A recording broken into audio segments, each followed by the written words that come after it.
Hello, hello, friends. Welcome to yet another episode of The Cloud Show. And today we're going to be talking about generative AI because that's a hot topic. Why not? And I have brought to the show today, I'm very happy to have as the star of The Cloud Show, a very good friend of mine. His name is Karl Ots.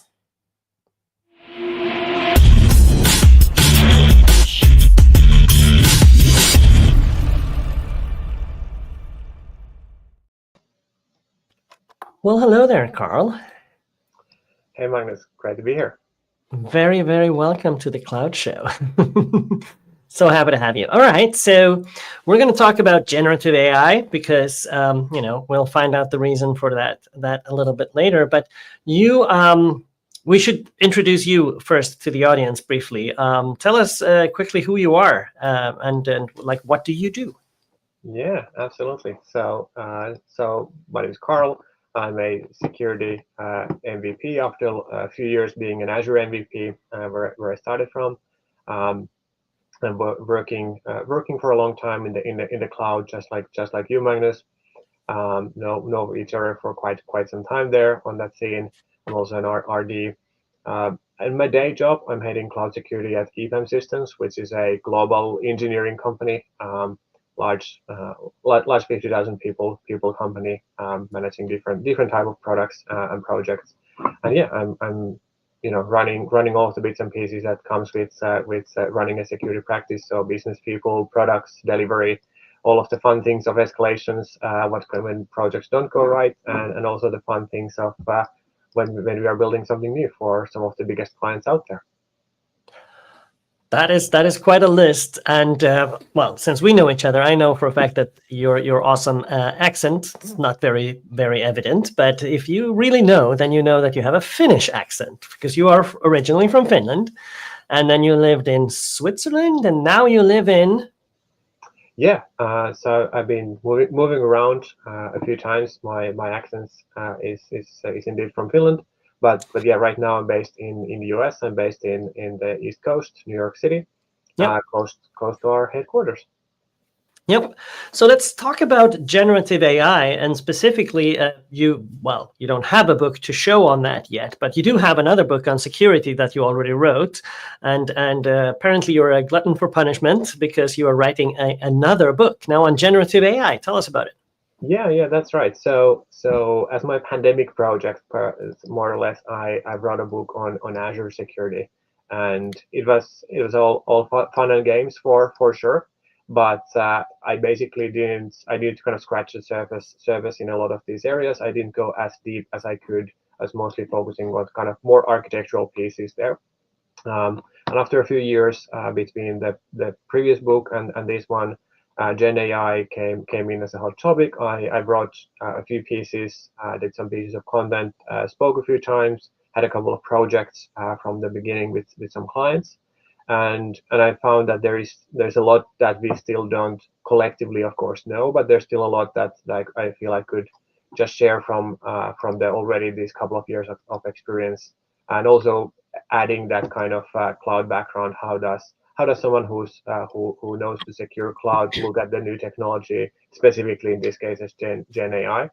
And I have a new book on that topic on securing Azure OpenAI apps specifically coming up early next year. Right, and we're looking forward. But I'd like to drill into that now that we have you here for a few minutes with us. Generative AI and security. Basically, the floor is yours because this is not my field. You'll have to steer. I'll just be Yeah, here. for sure. We are all experts until proven otherwise, right? Um, That's correct. so yeah, basically, we've now pretty much to the dot 2 years into since the launch of ChatGPT for general public, Yep. and we've kind of gone this kind of. There was this huge hype cycle, of course, in the beginning. Uh, as we all know, the tidbit this was the fastest adopted consumer product ever. 100 million customers or 100 million users because it was a free product for a long time in a record time. Um, Mm. very much hype both on the consumer space as well as the enterprise space in there. There's a couple of things that really happened from that. Well, first of all, we are now kind of getting hit by not hit by the reality of, okay, if you actually want to get the benefits of that, you do need to have a proper cloud environment in place. You talked previously about landing zones and these other items in here before, but at the same time, you also need to get the most out of it. You need to ground those applications with your crown jewels, the data that's kind of usually locked behind, a vault and a key in your enterprise kind of on-premises environment, maybe in your ERP systems, et cetera, et cetera. So you need to basically do all of that work before you can actually get the benefits of Gen AI. Yeah, and at the end of the day, the only thing that the bad guys want is your data, right? And now you're basically putting a prompt in front of it and just like ask me anything. Exactly. So we have the old stuff that even if you are just dealing with a kind of application that we already know for kind of general, crude application, an application that kind of lets us have a form against a kind of well-established type of database that we can read and write and delete some of that data. Even that is not kind of a fully solved problem. You and I have been working on cloud security for a long time. There's still a lot of things that can go wrong in there. And now we are doing that. Maybe some companies are kind of going at it with trying to cut some corners. They need to do all of those kind of technical depth parts at the same time as doing that for Gen AI, which also introduces new risks, not just the established risks that we had. So we've even had already some of these cases in the public where, for example, there's Air Canada had a bot that was grounded on their data, but that produced hallucinations. And because it was presenting itself as a member of the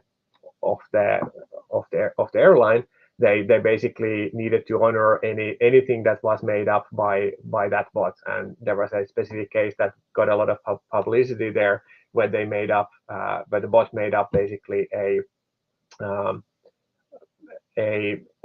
better policy for refundability in case of illness in family than was actually the case, and the person was never able to get their refunds until they sued the company, and they were forced, the company was forced to honor that commitment there. So this is kind of a new type of kind of business threat that we are starting to see, and at the same time also, as you mentioned, like prompt injections, completely new type of attack vector.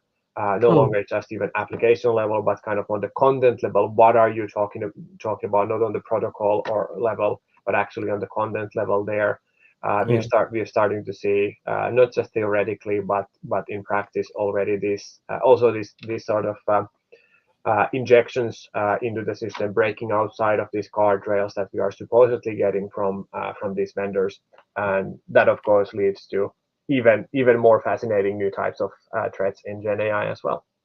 It really does. And so given that, you were alluding to the tools that the guardrails that we're supposed to have from the vendors. There are tools and things that we should be responsibly putting in place when we put out whatever, a bot or something that anyone can interact with, even if it's internal, right? It still has security issues. You can have it divulge sensitive information and things like that unless you do the right thing. So tell us about the tools that we're supposed to be using to ensure, or to have a chance to have security with our generative AI. Yeah. So very briefly, there's multiple different definitions for whatever is a generative AI application. But at its very core, you can think of it from the perspective of a kind of very familiar kind of three-tier application. The front-end part of the application just happens to be not just a UI that a user can click through, but it is actually more interactive. It will evolve over time. It both learns from the context of the user, but also the models that are behind that natural language part of the LLM model. They will also evolve. So the different so even if you don't do anything when you ship something to public to production, you run all of your tests. If you just leave it be, the content will be different from now compared to 6 months ago, and it might behave differently. It might even just break itself if you're not paying enough attention there.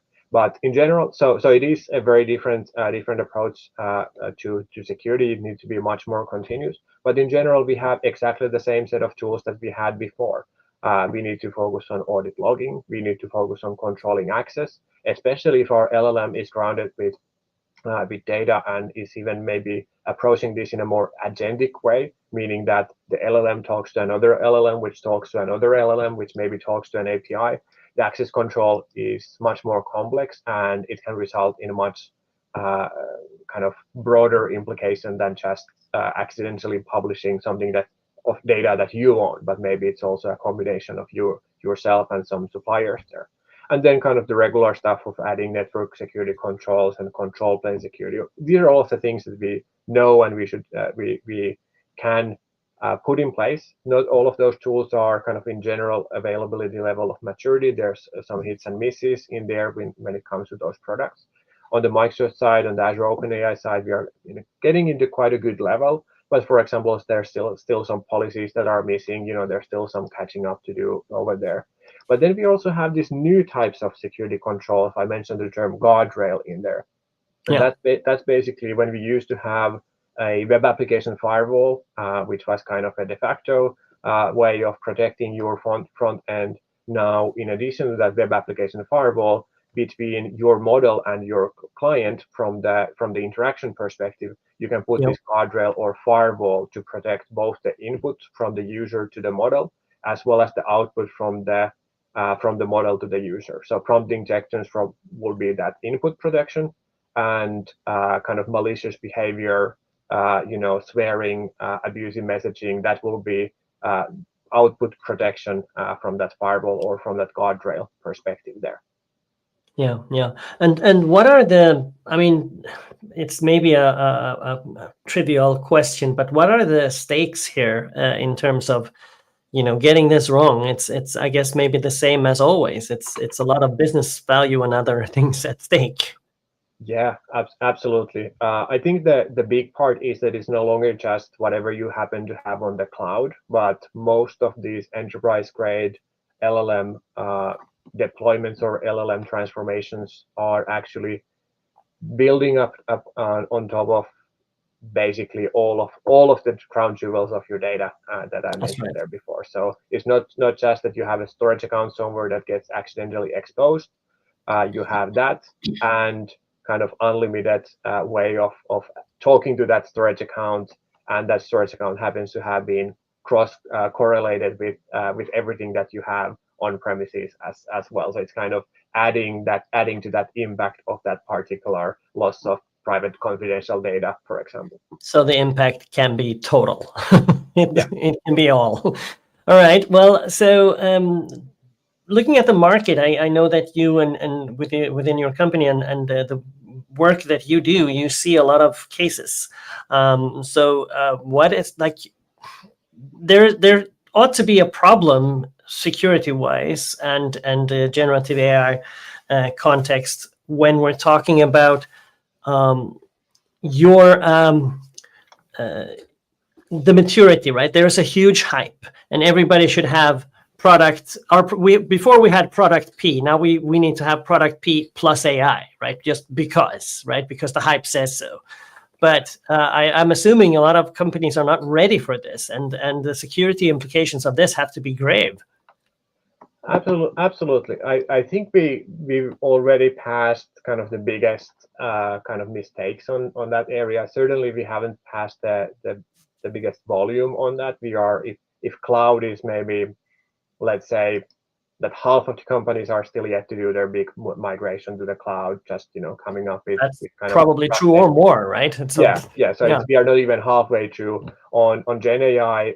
I'm sure we are maybe like 10% true, so to say, but the kind of R&D or this kind of playing out with things, not just going full in, is much broader than with the cloud, because there is inherent business value in there as well. So it's not just the kind of IT infrastructure move that we will be talking about, but it's also not even your data team that will be focused on that, but you might have your end users just starting to consume generative AI on top of your data, even using consumer services, let alone your internal product. So this kind of same thing that we had for software as a service. In overall, we had shadow IT coming in for like you would, instead of using your internal file sharing tool that may be sanctioned from the company, like you would use like Dropbox or Pastebin or whatever, and sometimes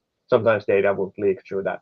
The same is true with Gen AI, and most of the cases that we can talk publicly about and we have examples of are about these cases when someone's using kind of consumer grade Gen AI tools with enterprise data, and that's kind of the big behavioral change that we certainly need to make first.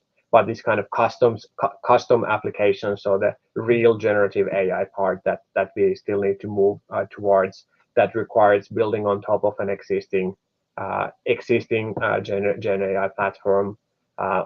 Most of the cases, then there are of course some product companies that would build their own models and kind of even go as far as, you know, not using established models that are hosted in the cloud, but would host their own models, would tune them, maybe even contribute to open source as some of them do. That's kind of a whole other space. Yeah, definitely. So as a final thing, maybe for this episode, it's been really fascinating so far. But do you have any kind of, like, what's your best type of like, if you have a couple of quick tips, advice, like what should a company not do when embarking on this AI adventure? Generative AI, we need it in our product, and security is important. What should you tell them to absolutely do or do not? Absolutely. I think three things that are really applicable for everyone is, first of all, really, you know, limit access to that consumer grade. There's many different versions of doing that. It may be kind of adding, you know, something to your firewalls or something to your company devices that kind of detects and prevents access to those sites. There's kind of, that can be kind of never-ending game. It can be you need a policy in place, or you need to just educate people. That's number one in there. If you want to kind of have this kind of enterprise grade consumer type of or personal productivity use cases, look at some consumer you look at some tools like Copilot that kind of provide similar tooling. Or if you really need to have, you know, OpenAI type of thing, you can host similar things on yourself, expose that internally available internally as well. At the very least, you should be using your existing kind of enterprise users in there. So kind of limiting that access to the consumer grade in there. Second of all, if you are going into building your own, then I really recommend that making that into a continuous cycle. Most of the AI world, a kind of MLOps world, is focused on data ops, and you're barely kind of there when it comes to introducing DevOps capabilities into that world. We also need to introduce the silent sec syllable part of that DevSecOps part there into that world as well. It needs to be continuous, both for testing the kind of engineering capabilities, is the firewall still on, but also to test behavioral changes on both the guardrails, these firewalls that we will be using, but also on the behavior of our model in there. Right. And then the third one was really, if you are doing that, leverage the existing vendors and tools that are out there. Don't try to reinvent the wheel. Both the models that are out there are great. Most of your business problems, can be solved with, you know, RAG instead of fine tuning. And most of the time you can and should leverage both the models that are out there available, hosted in the cloud, as well as the guardrails. There are open source alternatives and very good ones as well. But just putting this together in a hosted fashion is hard enough of a problem to solve. So I really recommend starting from there. Fantastic. Wow, what a summary. That's perfection. I would call that a wrap. Thank you so much for coming on the Cloud Show, Karl. It's been really, really good talking to you. Thank you so much. Audience, please join us again next week for another episode of the Cloud Show.